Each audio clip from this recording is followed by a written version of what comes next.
Good morning, folks. It's Tuesday, September 8th here in Cheyenne, Wyoming, and my name's Deacon Taylor. I am the nominated candidate for Vice President of the United States for the Veterans Party of America.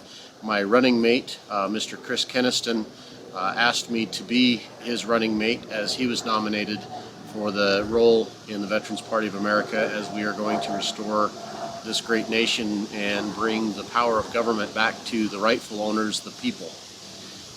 So for those of you that don't know, that haven't seen me before, I used to do videos last year, and several folks that I'm very good friends with through internet connections and such have been kind of asking me and politely requesting and in some cases flat out pushing me to continue to do the videos that I used to do.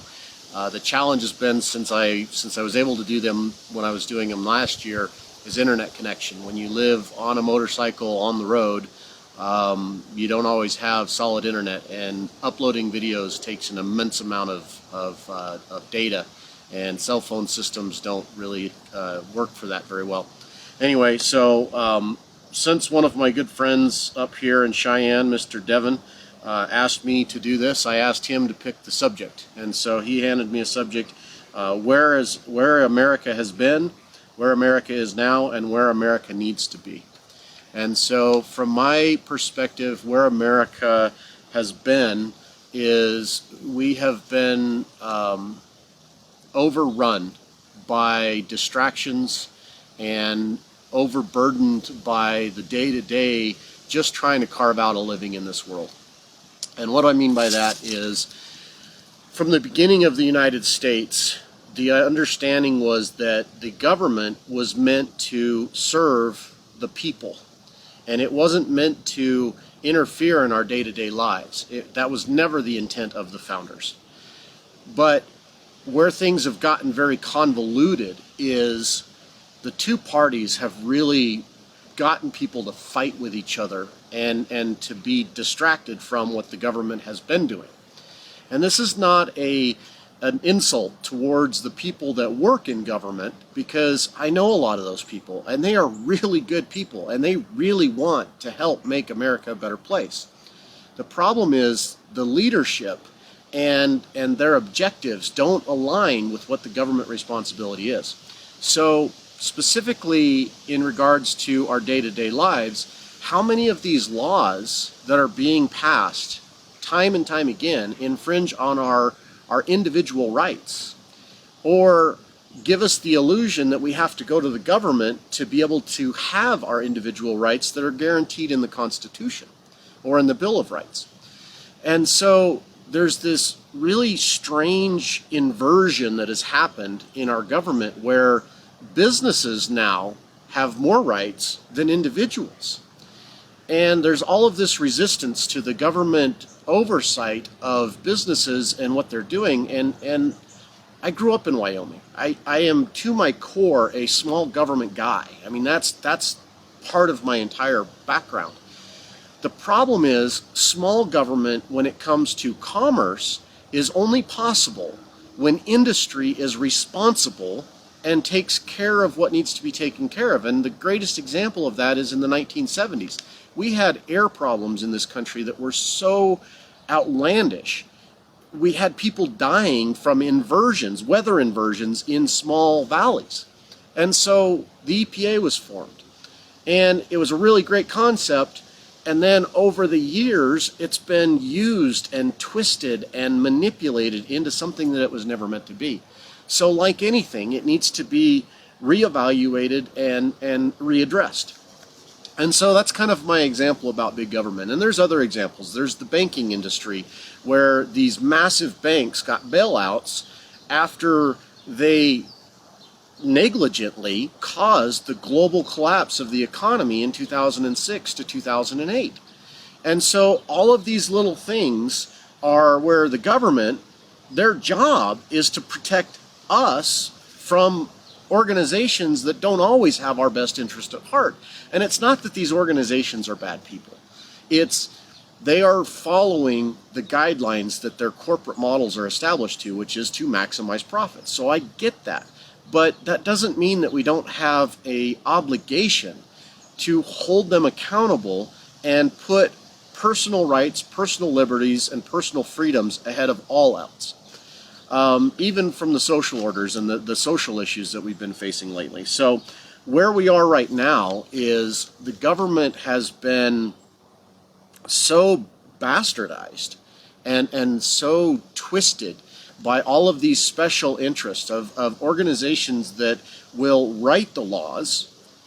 I guess, let me clarify. They don't write the laws. They write legislation that then they hand to Congress, the same people that they have been either employing at some point in time or are currently lobbying and spending exorbitant amounts of money to get them back into office. And so these are people that are financially vested in what these lobbyists and what these special interests want done. So they take that 1,000-page legislation and they pass it to know what's in it. And that is dereliction of duty in every aspect of the term, from my opinion. And so that's not acceptable. And we've seen this time and time again, from the Affordable Care Act to the Dodd-Frank regulations to, I mean, on and on and on, where massive legislation is passed by Congress, whether it's democratically controlled or Republican controlled. They've both said the same things. We have to pass it to know what's in it. Absolutely unacceptable, and will not be tolerated under the understanding of what our Constitution is about and what our Bill of Rights are for. And so the Veterans Party of America was formed, and with that overarching tenement of the Constitution is the core, the people's rights and the people's representation is absolutely the fundamental base. And through this process, we have nominated a man that I can't even tell you. I met the guy very briefly over the time, but through our interactions through the internet and social media, I have grown to have a respect for this individual that exceeds almost anybody else I've ever had in my life. And I've known some pretty amazing people. So this is it. This is where we're going.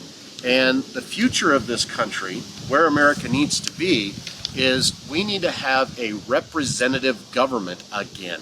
We need to have a government that, instead of 70% of the time, it does what industry or special interest wants, and only 30-some% of the time does what the American public wants. We need to flip that around. The industry should not be controlling our government. The people should be controlling our government. And through a collective of dedicated individuals, and it started with veterans, this organization, but it has been filled with first responders and patriotic citizens, and the collection and the growth of that voice has been unbelievable. We can actually have discussions in our party without people name calling and pointing fingers at each other, like I see in the news and like I hear in some of these coffee shops around the country. Because it's not about, am I liberal or am I conservative? Am I Democrat or am I Republican? Am I green or am I blue or am I red, or whatever color they all want to go by? It is about what is best for the majority of Americans, the American citizens.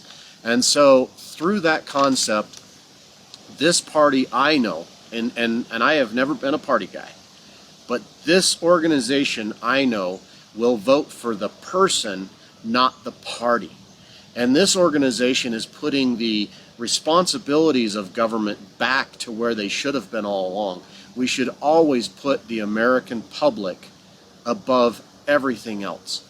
My individual rights start and stop where they start to infringe on somebody else's individual rights. And any organization or business or religion or any other group, their rights start and stop where they infringe on anyone else's individual rights. So in the hierarchy, it's individual rights, organizational rights, states' rights, federal government rights. And we've had this government inverted where it's been a top-down kind of an approach, and that is not acceptable. And so that is one of the things that I know in my heart and in my gut that Chris Keniston stands for. So Chris Keniston, 2016, that's the man. that is going to help us restore our federal government back to the rightful place where it belongs, to serve the American public. And I am honored and privileged, and I can't even tell you how humbled to call him not only my friend, but my future president of these United States. So I'll do some more videos as I get back to places where I can, and I can't tell you how much I appreciate all of you that have been supporting me in this last year and a half adventure of going from white collar America and blue collar jobs my whole life to being actively involved in the process of what I would say is becoming a statesman. So thank you very much, and God bless these United States. Have a nice day.